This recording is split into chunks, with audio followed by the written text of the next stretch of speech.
Hi, it's Dave Kurlan, and this is my rant of the day. Defending your pipeline. Now, that looks and sounds different depending on who you are, who your manager is, if you're a manager or a sales leader, who your salespeople are, what your expectations are. But let's take a couple of examples. Tell me about this opportunity. Oh, we're in a really good place here. Why is that? Well, we got along great. What does that mean? We had a great conversation.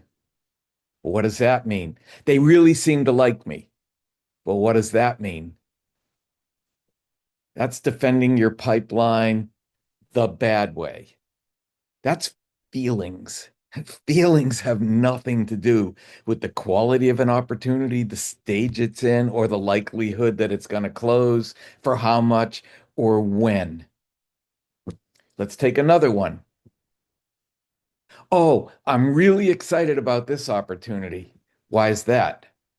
Oh, it could be huge. Why do you say that? Well, the stuff that I talked about, it could add up to hundreds of thousands of dollars.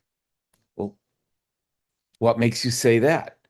Because I talked about all of our best, most expensive stuff. Well, what did they talk about? They listened. But why do you think that they will spend all that money on our stuff? Well, they were nodding their head up and down the whole time.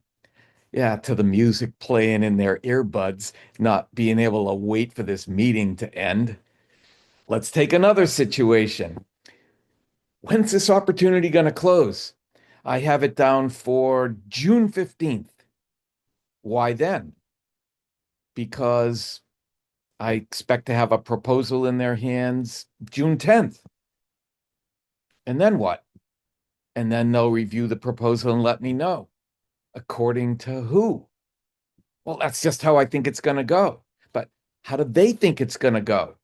I don't know. Then how can you tell me that this is going to close on June 15th?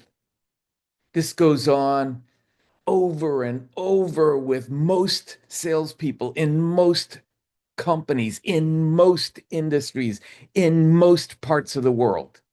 There is no connection between reality and what's in the pipeline in the CRM application. And sales managers and sales leaders aren't doing a good enough job setting expectations about what the facts need to be versus the feelings, and inspecting for it, and pushing back, and demanding that salespeople come prepared to defend their pipeline with facts, not feelings. This is Dave Kurlan, and that's my rant of the day.